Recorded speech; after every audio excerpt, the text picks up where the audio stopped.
welcome to a brand new episode of Wrestling with Siblings. I'm your host, Araceli, and this is my co-host, Armando. Hi guys, I'm Armando, and welcome to Wrestling with Siblings. All right, let's get started with Monday Night Raw. MVP opens up Raw again with the VIP Lounge, and this time he brings out the women competitors that will be representing Raw in Money in the Bank. Keep in mind, last week he brought in the men's side of the Money in the Bank, and you know how all that turned out. It was a total brawl, total chaos, and he was hoping that it wouldn't be the same way with the women. Yes, and Asuka, Shayna, and Nia Jax come out, and he makes it very, very clear that he thinks right off the bat Nia Jax is the most dangerous competitor going into this match. I do not blame him, but you have to keep in mind the caliber of Shayna Baszler and Asuka. I think the Raw team has a solid team that's representing Raw at Money in the Bank. Yeah, and then you have Nia Jax, Shayna Baszler, and Asuka, which those three women are extremely dangerous. And if you look at it, my point of view, those are the three dangerous women in the WWE. So it's going to be tough for the women in the Money in the Bank. Yeah, and Shayna, basically, she's a cage fighter. We all know that. She has experience when it comes to fighting in a cage, but keep in mind, this isn't fighting in a cage. You're going to have to climb the corporate ladder to grab the Money in the Bank briefcase to secure that spot. But I do believe that Nia Jax is probably the most skilled going into this match because she's immediately at the advantage. She has that power, and as long as she can take out both Shayna Baszler and Asuka, I think she has a really, really good chance. Yeah, and that same goes for the SmackDown woman. As long as they're able to take out one of those three competitors or two of them, they have a huge advantage of being successful in the Money in the Bank. And Shayna and Asuka took out Nia Jax. Brilliant. I think if you're going to go that route, that automatically clears the path for you to be able to go up into Money in the Bank with a bigger advantage. And that's what they're going to have to do. They're going to have to team up together and take down some competitors. Definitely agree with you on that. All right, let's move on to the last chance Money in the Bank Gauntlet match. Bobby Lashley versus Titus O'Neil. I gotta say, it's Bobby Lashley from what we saw last week. If he's able to incorporate it this week, and especially in this Gauntlet match, he has a huge advantage of winning. Yes, 100%. And we saw that right off the bat because one spear was enough to take out Titus O'Neil. So he's coming in focused, he's coming in determined, and I think the fact that he doesn't have Lana there is what's really helping him out throughout this entire Gauntlet match. Yeah, and we saw it last week in the match. Lana wasn't there and he was able to be successful, but Bobby Lashley doing what's necessary to advance in a Gauntlet match. And you guys know, the longer you're in the match, the more harder it is. So what does Bobby Lashley do? He spears Titus O'Neil and he ends up getting the victory like that. So he advances onto the next opponent. And his next opponent was Akira Tozawa. Again, another spear. He knows that works for him, and he was able to advance to the next competitor, who was Shelton Benjamin. So now he's in two competitors. Bobby Lashley has gone through two people, and he found the strategy that works for him. And if he continues to do that, he could potentially be the one that takes this. Yeah, he took down Shelton Benjamin too fairly quick, but he struggled with them a little bit. Why? Because Shelton Benjamin was able to match a little bit of the power and the quickness that Bobby Lashley was offering. And now we have Lashley versus Humberto Carrillo, who's returning. I believe he's been gone for the last 2 months. Finally back. I think right off the bat, again, Lashley was at the advantage. I just feel like he let his anger, he let his emotions get the best of him in this match. Definitely agree with you on that. He was dominating pretty much the entire match. And he let his emotions, frustration, if you want to call it that way too, get the best of him. We saw him in the corner just beating Humberto. Even the ref told him stop, and he kind of pushed the ref off to the side, and the ref was like, you know what, you're disqualified. I believe if Bobby Lashley wouldn't have got disqualified, I think he would have advanced, just because he was looking pretty solid throughout this Gauntlet match. Yes, 100%. He dominated the majority of this match. He got disqualified, and therefore Humberto Carrillo immediately was able to move on to the next competitor, who was Angel Garza versus Humberto Carrillo. Now, keep in mind, Angel Garza has Humberto Carrillo numbered, so I immediately thought, you know what? This is the end of Carrillo. Not only that, Bobby Lashley had also attacked Humberto Carrillo right after the match because, again, he was mad. He was frustrated because of the outcome of the match. So Angel Garza walked in with a huge advantage. Yep, right off the bat, Humberto Carrillo was at the disadvantage. But what was he able to do? He stole the win. He was able to capitalize. He used his quickness to his advantage, and he was able to take down Angel Garza.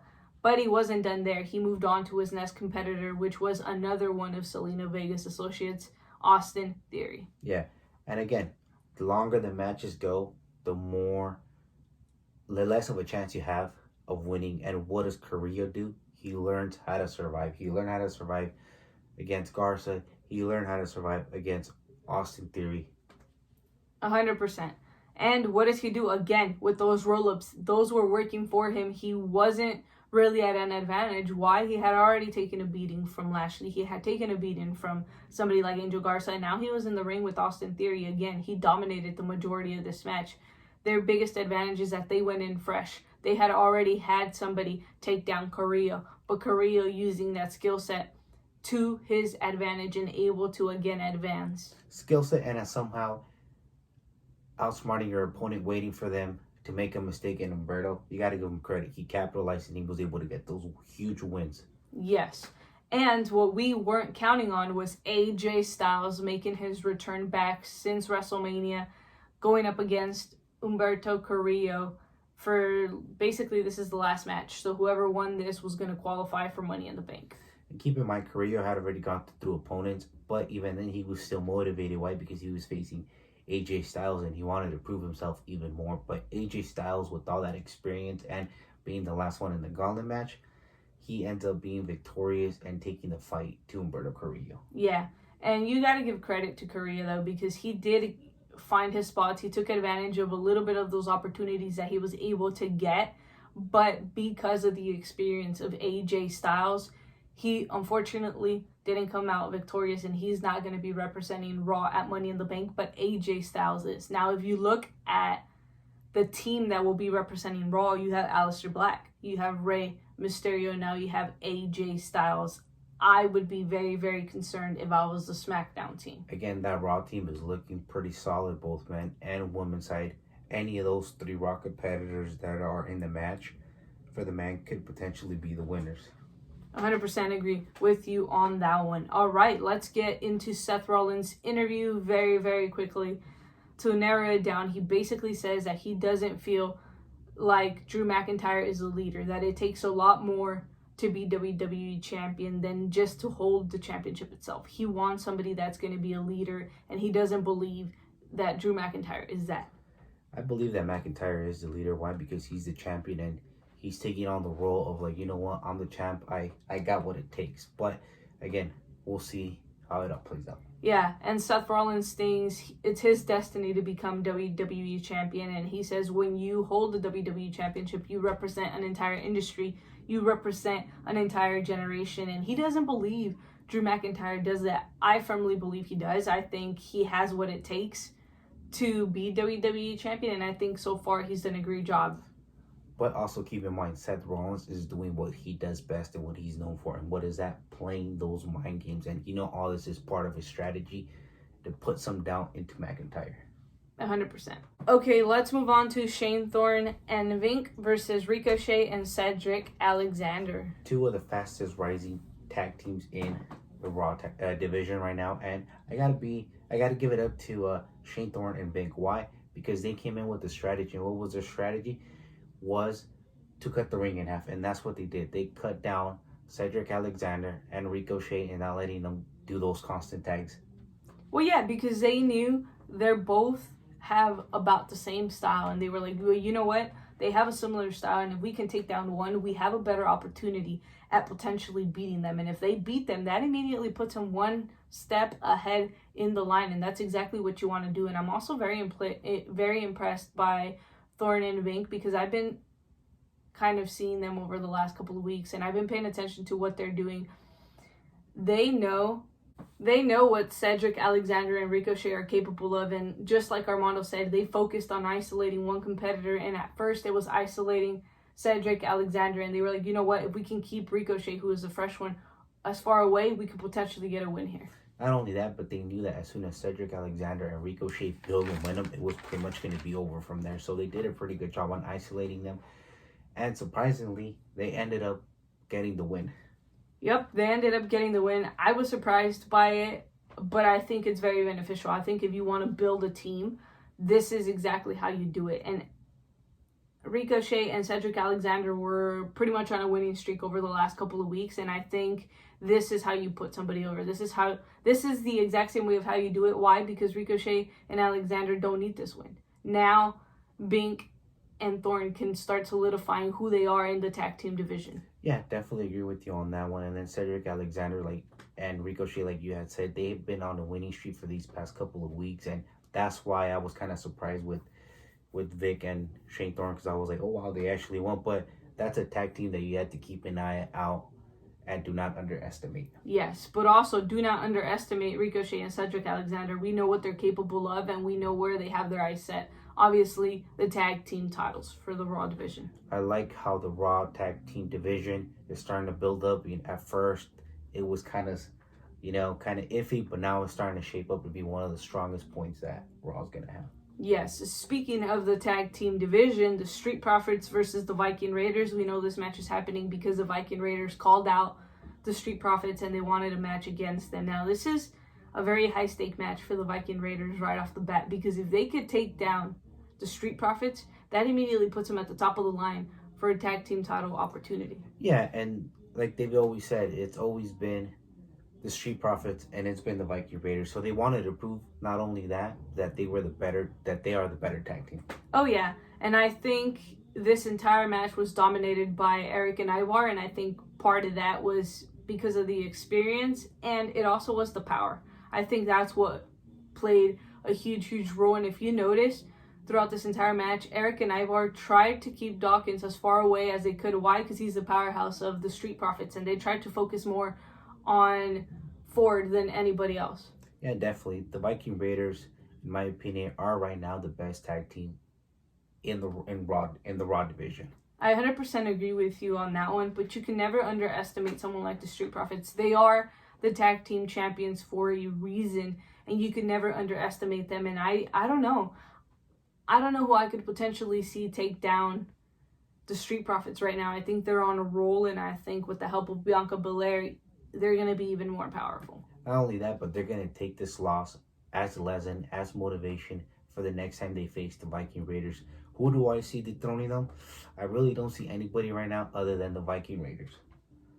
I think the Viking Raiders is a pretty good pick. You can't go wrong with the Viking Raiders. We know what they've been as champs, and they've only had very few losses throughout their entire career. So I could see the Viking Raiders, as you said. But again, I'm starting to like that Cedric Alexander, Ricochet team, so that could potentially be another team. But right now, the more solid tag team, I got to say, it's got to be the Viking Raiders.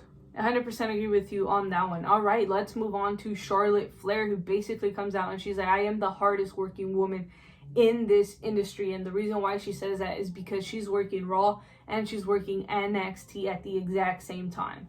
Not only that, but she considers herself the standard of the women's division of, if you are trying to be the best, I am the woman that you got to be. And again, she is pulling double duty, so I do agree with her on that. Yeah, I definitely do not blame her in her feeling that way, because she has definitely set the standard with her matches, with her title reigns, and obviously with the way she represents herself inside of the ring. But somebody wasn't happy about it. Liv Morgan comes out and she's like, well, you know what? Do you remember me? You were pretty much handed everything on a silver platter. Can we argue that? Sure.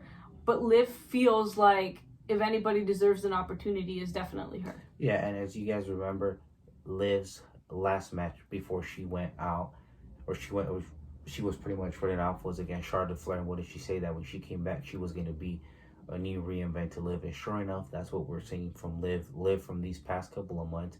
We've seen her growth not only in the mic skills, but also in the ring. She's just been growing so much all around. And this obviously leads into a match. And I 100% agree with Armando. If there's anybody that has grown in the year 2020, it's definitely been Liv Morgan. There's so much that she's improved on.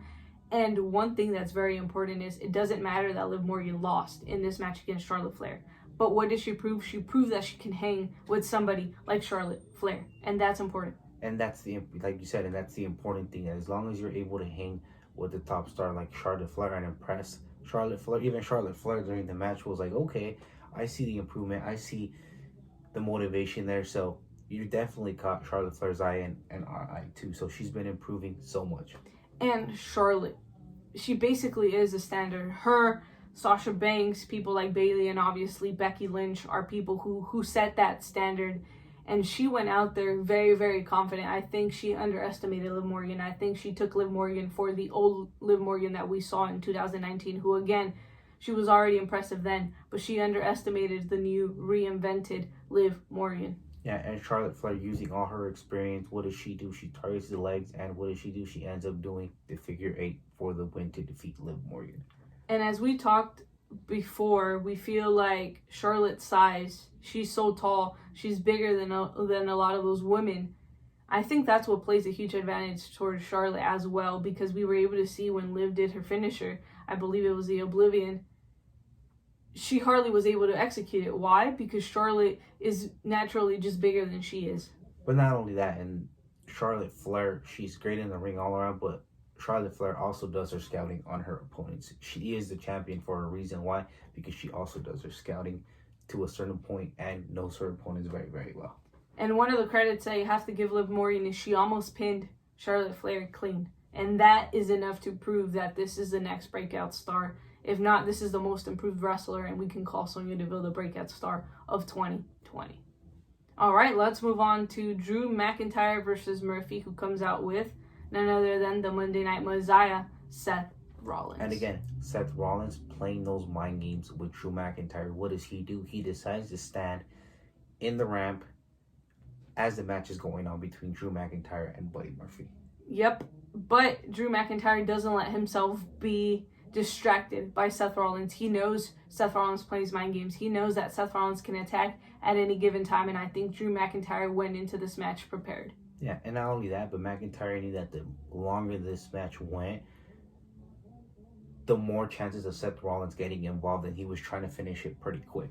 And he also dominated the majority of this match, which I personally thought it was going to be pretty even, because if you look at Murphy, not only does he have great striking ability like McIntyre does, but he's also very, very powerful inside of the ring, just like McIntyre. So I was like, maybe this is going to be a pretty evened out match, but Drew McIntyre did not let that happen. He tried to stop all offense from Murphy. And not only that, but Drew McIntyre sees this as a warm-up match. What a great way to prepare himself for Seth Rollins than facing his disciple. Someone that has a similar style, probably the same amount of strength, maybe a little bit more than what Seth Rollins has. So it's a great match so he could prepare himself to face Seth Rollins. Also, after the match was over, McIntyre pretty much calls out Seth Rollins, and he's like, come on, let's get in the ring. Why should we have to wait another week? Just come inside of the ring. And again, playing those mind games, he walks away. He makes it all the way to the top of the ramp. And then what ends up happening? McIntyre gets confident. He's like, he has left. He went inside.